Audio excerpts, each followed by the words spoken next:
Find something? Yeah. What you got there? A cup. I would be careful about drinking Yeah, out of it. I don't for a few think days. do not I can, drink out of but- it. Yeah, you Right, cannot. I've tried. So, you had two of your compatriots taken down by Brian. I know. And I then, was scared. Thankfully, mulled the 5-game one, so I got that one. But- right.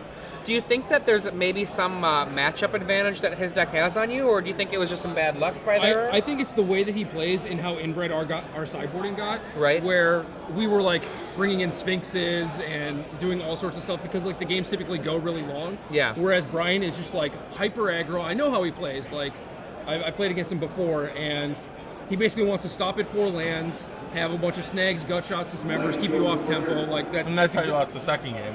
Yeah, You yeah, got 3 exactly. removal spells. I thought the board seemed pretty even. Yeah, I was and then okay. if 3 I had removal Divine spells for his later, sword. You're dead. Yeah. I pondered and kept it and then lost. So something went horribly wrong. Right. But he needed snag into 4th land for Restoration Angel, and then having the gut shot help. So, after this whole event is over, you obviously had 72 out of the 75 the same. Mm-hmm. For your 6 people playing it? How many people? I think maybe 7. There was about 7. Somewhere Oh, 7 people playing it? 4 the top 8'd, and then Brad, Drew Levin, and Brian Bronduin. There we go, Brian Chris Bronduin. Anderson. He wasn't playing the same deck as us. Okay. I think he wrinkled his nose at your list at one point earlier in the day. Almost certainly. Yeah.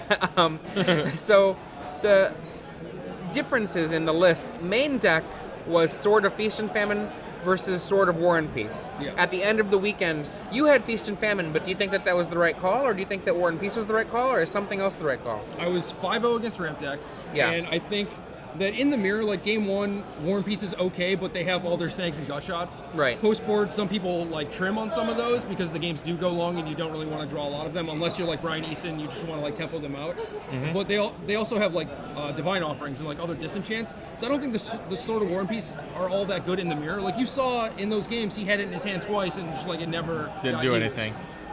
Question so we're trying to figure out your sideboarding. Wait. Okay. We finished the sword, Yeah. then go to the Yeah. sideboard question? One other thing is that Feast and Famine is better in your bad matchups. Right. So I think you need the help against Wolf Run and Green Red Aggro, and I was 5-0 against Wolf Run, and a lot of those games were because of Sword. Okay, so, cool. Anyway.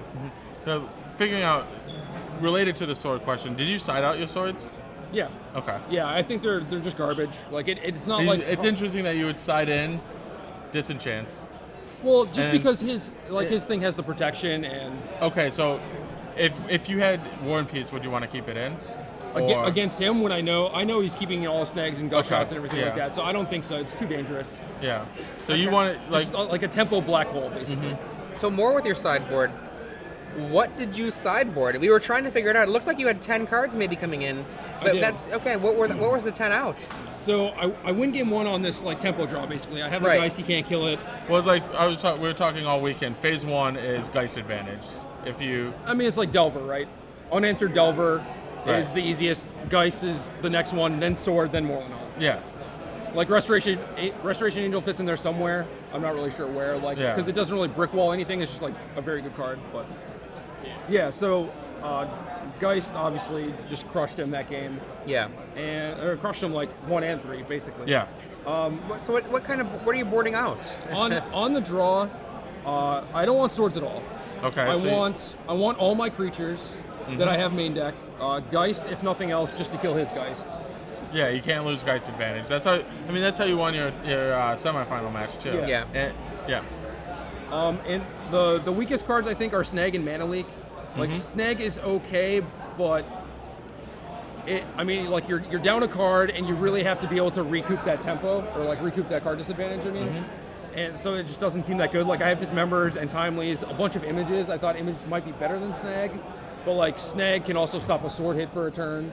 So I was kind of on the fence as far as sideboarding. And Mana Leak is pretty bad against like Brian Eason, the player. Yeah. I think. Okay. Like he's very smart. He's gonna play around it, and I think that like for the next game when I was on the play, like maybe I can get a more aggressive draw, and maybe he won't play around it. So I brought. So you tailor your sideboarding to the individual players? You Yeah. don't have a generic. No, like Kenny Castor was like, I understand how to play the deck, but like, what do I do with this sideboard? Like, how do I sideboard in the mirror? And it's like, it's different every time. It depends on how they play. It's the holistic style of sideboarding that I know Brian Cole has talked about, where he says if you've got your sideboard guide, that you're approaching sideboarding wrong. Yeah, I agree with that completely. Like, you should sideboard differently every matchup, every game. Yeah, but he's just, like I said, hyper aggressive, very smart. Is going to be able to like sniff out a mana leak whether he has probe or not. Yeah. You know, so it's one of those cards that's just like kind of bad to actually have in your hand. So did you just take them all out? Well, you had a couple, at least one. For game 2, I took out all the leaks, all the snags, the Sword of Feast and Famines, and I brought in 2 Timelies. 10 cards. Yeah, a bunch we of just got images and everything except for you brought in Timelies. Yeah. Okay. I saw him play in that one game. And then for game 3, I took the Timelies out because I was on the play. Right. And then I think he brought his in because he was on the draw. Right. I think we've seen him. Yeah. He only had it in games he was on the draw. Yeah, that's correct. Cool. And I think that's pretty standard. Like, So, go ahead. I'm just not sure like what the composition of like, say everyone is playing like Brian Eason and they just want to play like these really fast games. They're aggressively mulliganing. I'm not sure how many leaks or snags would be correct in that situation, and it's like kind of trouble me. Like, I've lost a lot of Delver Mirrors, basically like the only deck I lose to. Right. And I think a lot of that is just like planning strategy like improperly. So it sounds almost like we're in this moment where Eason's list, which is quite similar to your list, is almost being thought of in I'll call it a Edgar Flores latter-day Cawblade sense.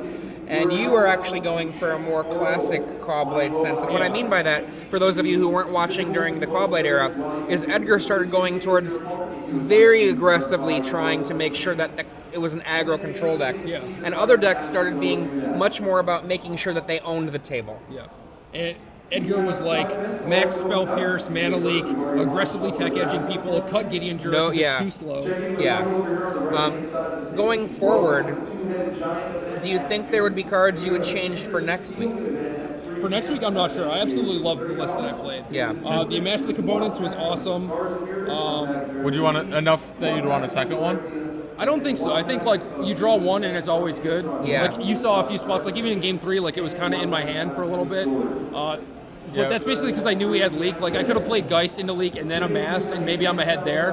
But I wanted, like when he was light on lands, I wanted him to not be able to ponder and just like stumble. Yeah. So if it wasn't like a dead giveaway that he drew leak that turn because he had ponder and only 2 lands. Yeah, we were talking about so I just that, like couldn't play Geist. I'm like, yeah, I get to make a token. That's fine. I still get to use my mana. But if he did have leak, I think like the game ends a lot sooner once I cast Amass of Components. I'm just so far ahead. I get to make all my land drops, play a bunch of spells.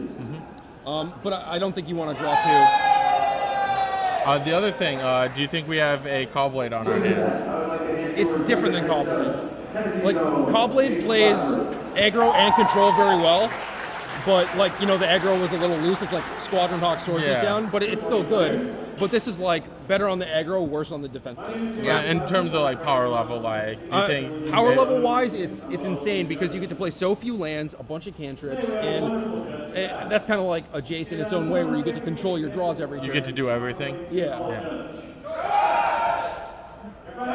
So they're better in some ways, like worse in others, but I think like relative to the format, like Delver's is very, very good.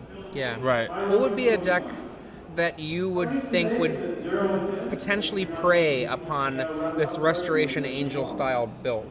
We cut the dissipates from our sideboard this morning so that we could have the full like image metamorph ghost quarter package against ramp.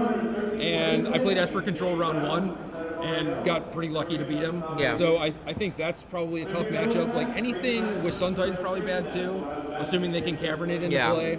Lingering Souls in general is just a tough card to beat as well. I know watching Joe Bernal play against an Esper Control deck, and obviously his deck was slightly different than yours, but within the same general archetype frame. He seemed very lucky to beat an Esper Control deck late in the day when he was at table 1. And that was I believe his win and in. That guy was Kenny Caster's loss also. Yeah. So those of you out there who were just listening to what to do, Esper Control might be your path. Some sort of control deck, yeah. So you feel like if you want to target this deck, you want to be playing You want to go much slower? Is that? I don't think you want to go slower. I just think that you want cards that interact favorably with the deck. Like, you want to have access to Phantasmal Image so you don't just die to a Geist. Correct. Because if they're on the play, they play Geist. You don't even have enough mana to Day of Judgment before they get to mana leak you. Yeah. So that card will just beat you on its own. So you want images. I think Lingering Soul's great. It, like, buys you a bunch of time, especially if people are playing Sword of Feast and Famine instead of War and Peace. And just like the Sun Titan endgame is great. You're already playing Image. Yeah. I think it's good. It's better That's than... just the efficient way to... Like, all the cards you could Sun Titan back are good against Delver. Like, yeah, and then against like a Wolf Run deck, you just put like 3 Titans into play Yeah. off your Sun Titan and like get back a Ghost Quarter, kill their Wolf Run so they can't kill your images, and then you should be set. interesting. Cool.